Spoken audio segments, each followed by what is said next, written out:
What's up guys, thank you for clicking on the video. Welcome to this one. Today I'm going to learn to row.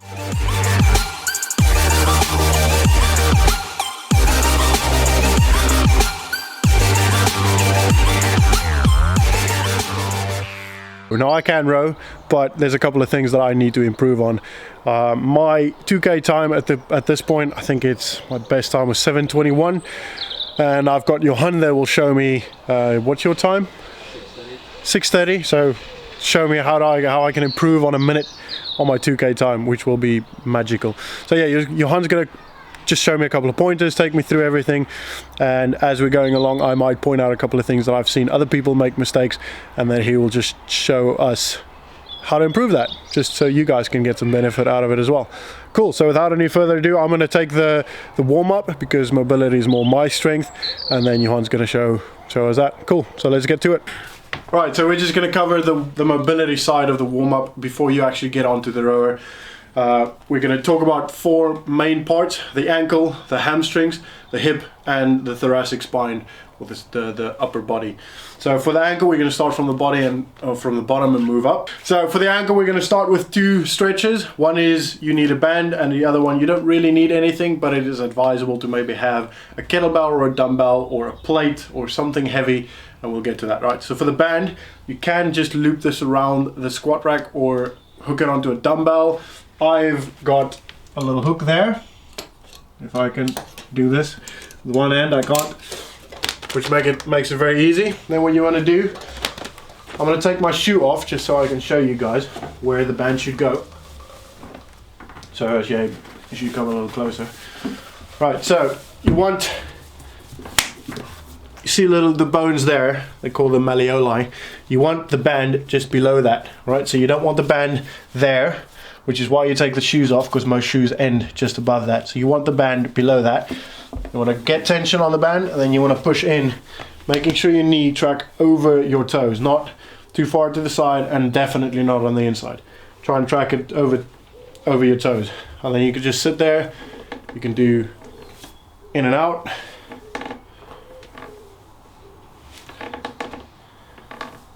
Right, do both sides. Do about 15 pulses on each side. You don't want to stay in a stretch pre-workout too long.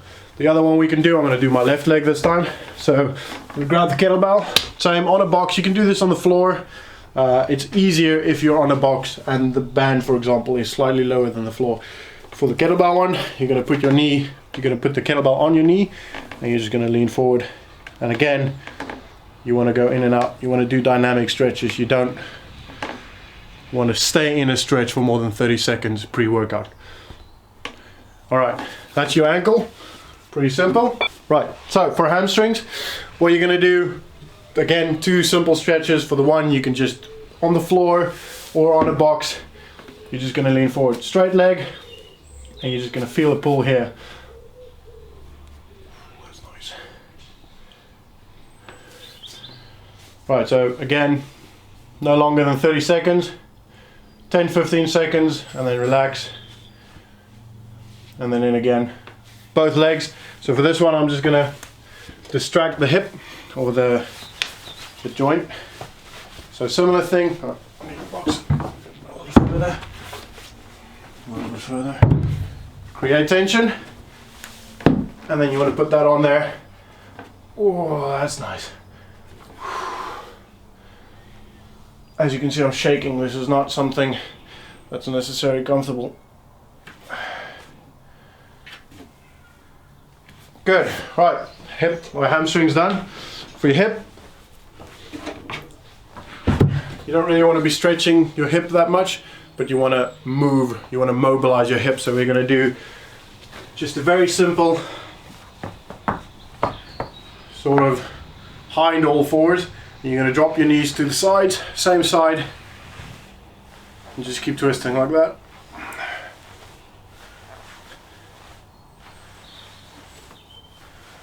Do about 20 each side, and that should warm your hip up really well. If you feel it tight, you can just sit there a bit and then move again.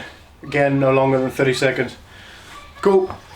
That's your hips, and then we're going to do the thoracic spine. Right, for the thoracic spine, all you need is a foam roller, or something similar. And I like a barbell. You can use a kettlebell, you can use bands if you've got somewhere to tie it onto, or if you're in your house you can even use a couch and just hold on to the couch, the bottom of the couch. Right, so you want to make sure it's about your shoulder blades height, so don't go too low like that, just about where your shoulder blades start, that's where you want it. And then you want to grab the bar as narrow as you can, and then just sit there for about 30 seconds and then let go. If you can't quite get to the bar, grab yourself like you're hugging yourself, and then just do that.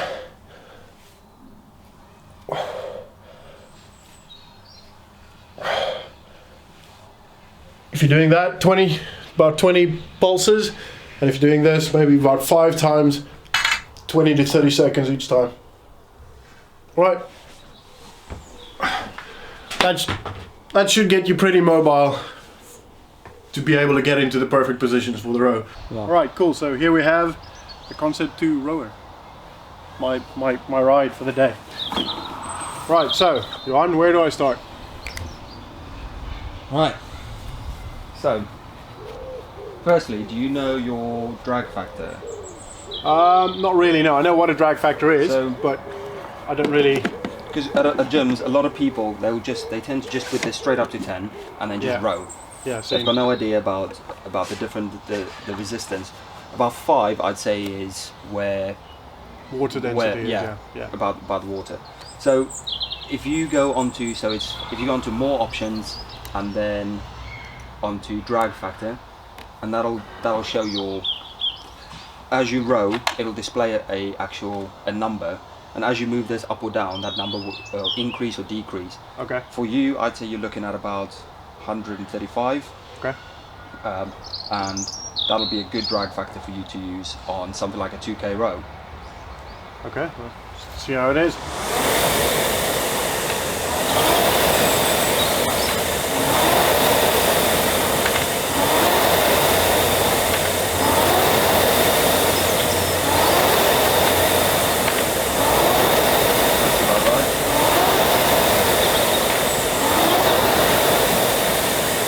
So just around 6. 6 is a good. I normally keep mine at about. So you're just on the line. Just I'd say normally I keep mine at about 6. It's just a good place. Yeah, for me for a 2K row. So. Do you go in every time, and every time you get onto the row, do you check the drag factor, or you just roughly put it on around there? Well, no. So I don't actually do it. If you're gonna go for a 2K row, it is a good idea to do it because each concept rower is different. So as we're gonna move down. Secondly, how do you hold your the handle? So I tend to hold your handles. Go out as far as I can. I don't like my thumbs underneath because I tend to hit them on my knees. So I normally keep them there. Not tight. I'm not gripping death grip, but it's relatively relaxed. Sometimes if my forearm gets tired, I'll go around just for a couple of pulls, and then I'll hit my knee and I'll change it again. Yeah, because you want to keep it you don't want to grip it hard. What you want to do is you want to grip it quite loosely. You want to just in the fingers. Yeah, I normally keep mine at the fingertips because it also helps me to keep my arms locked out. I feel. Yeah.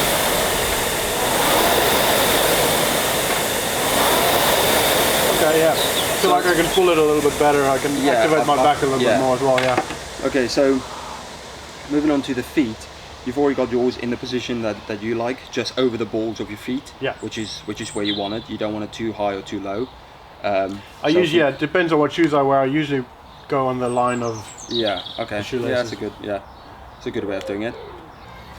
So with a row, it's basically a 3-phase. It's 3 phases. What's up, Max? Fine.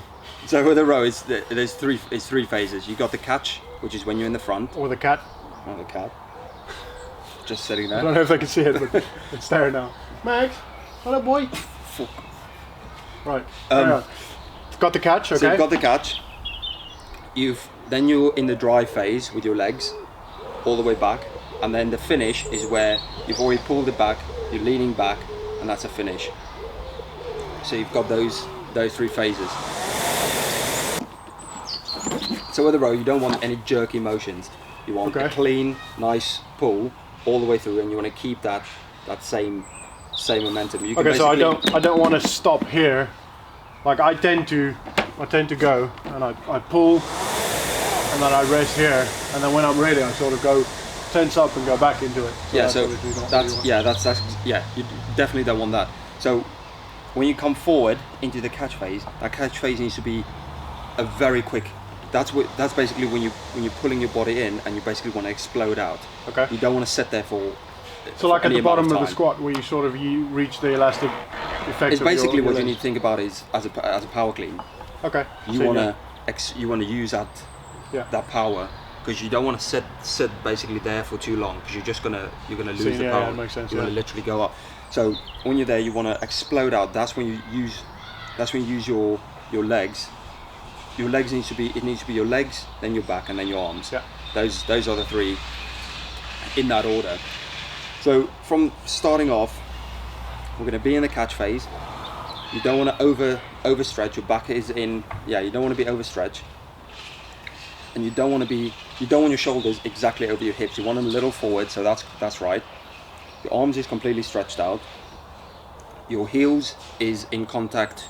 So your heels is actually in contact with the rower, and then you're going to use your legs and only your legs to drive back. You're going to keep your still a little bit length forward, because that's when the next phase is going to come in.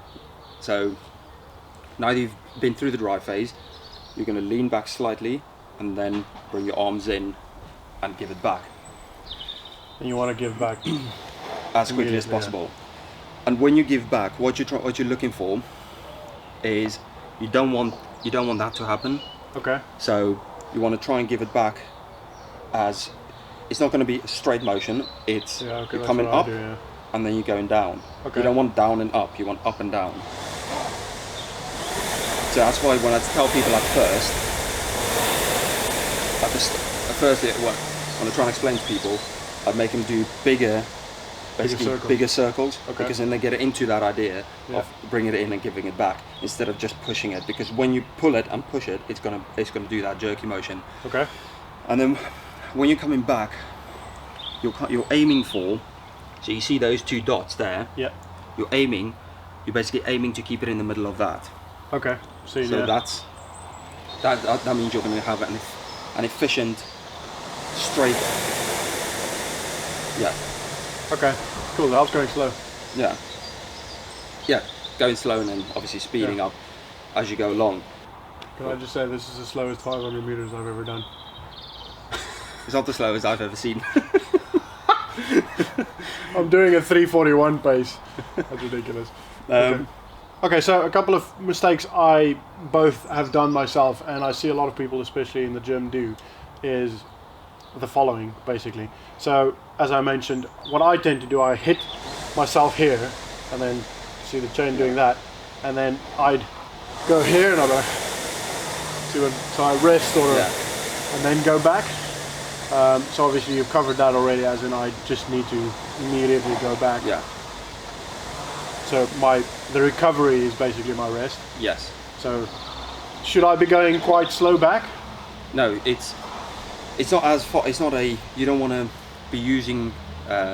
Your legs to pull you don't want back. to be. You don't want to be pulling yourself. Okay. And that's how we're going to go.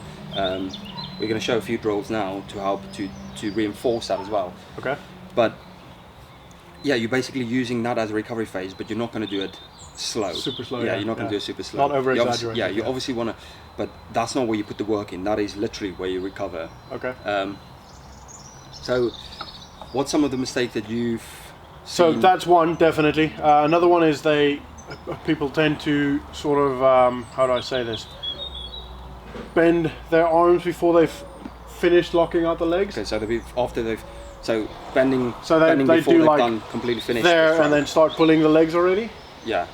That's one. Another one is where they go way up and pull towards their neck, or just pull towards their neck. Okay, so if let's talk about the first one then. That the first problem you said about what was it, hitting? Yeah. So like I said, I hit myself. Yeah. So obviously losing efficiency, you're losing momentum when you hit yourself. You want to go just. Okay.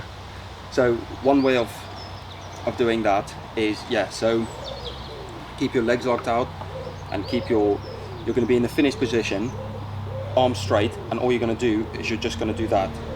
You're literally just going to row the arms. You're just going to row the arms. Try and keep this as straight as you can. Nice. You can see, even if you're doing that, you're already getting a 2. Oh yeah. You know. And that's even better than what some people just. Yeah, it's a lot less effort to do that than so it needs to be a quick time, the second one that you said about people not finishing before they bend the arms. Okay, so what you're going to do is if you unclip your feet. Okay. We're going to do so. If you put your feet on top, you're going to do the feet out drill. So very slowly, do a full row. Ooh. Yeah. You need to give back very quickly. Yeah. Okay. You're not going to lean back too much. Yeah. Don't lean back too much.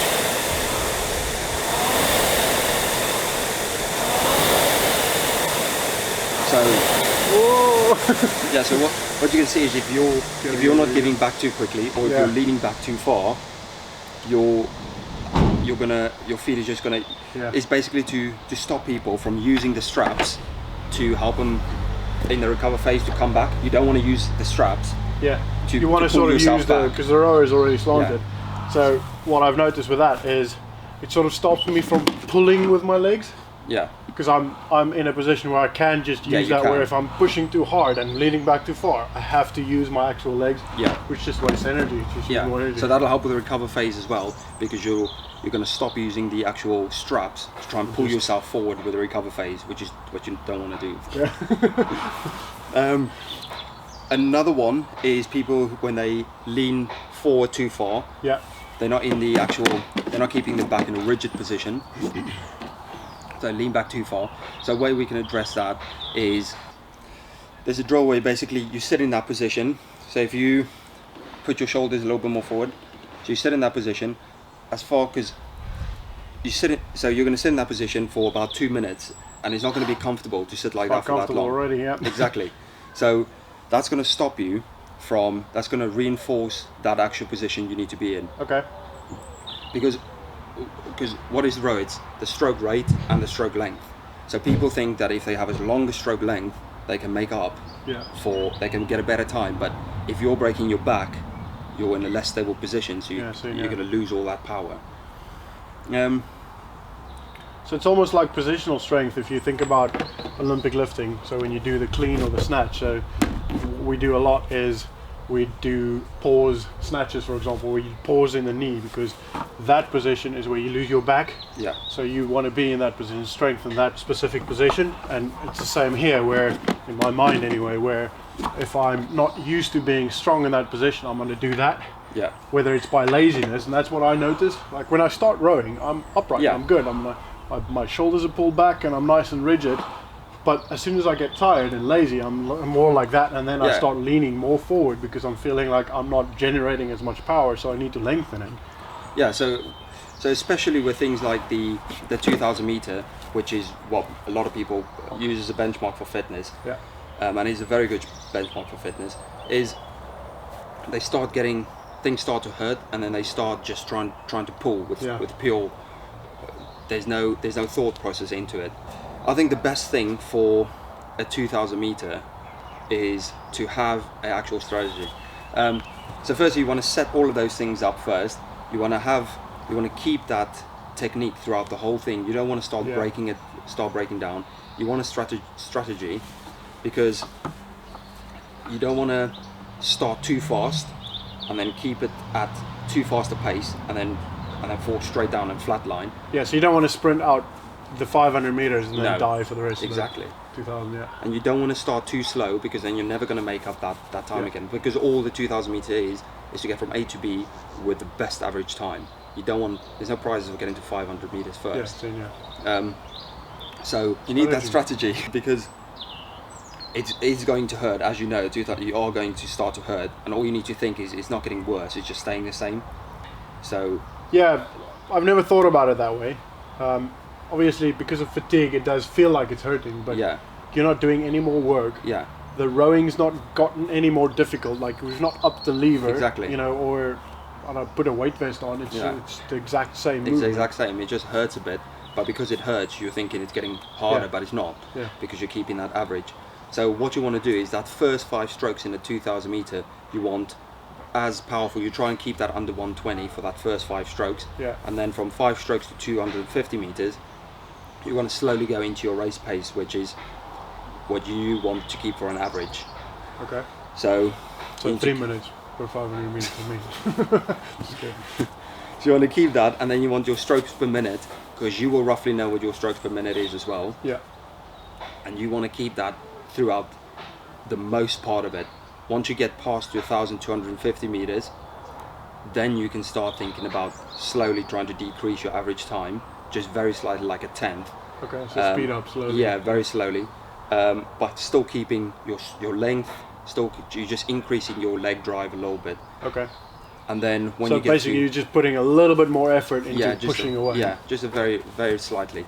And then when you get to 500 meters, that's when or probably about 450 around there, then you're going to start to up the actual leg drive. You're still going to keep full strokes, you just want to up the leg drive. And then when we get to about closer to 100 meters and below, that's when you're going to just go as fast as you can. You're not going to think about doing full, you're just going to go as fast as you can, trying to bring that time off and go for a full sprint. Okay. And then die at the end. Cool. Well, I'm not going to do my 2,000 meters now. No. But I'll be doing it in probably the next 2 weeks. Yeah. And then we'll see. Yeah, good. Thanks, man. Appreciate that. That was good. Hope you guys enjoyed it or learned something from it. If you did, let Johan know, either on Instagram, the link will be down below, or in the comments. And if you enjoyed the video, smash the like button. What's the other thing they need to do? Subscribe. Yes, that's the one. And click the little bell. See ya. Cool. Everything changes.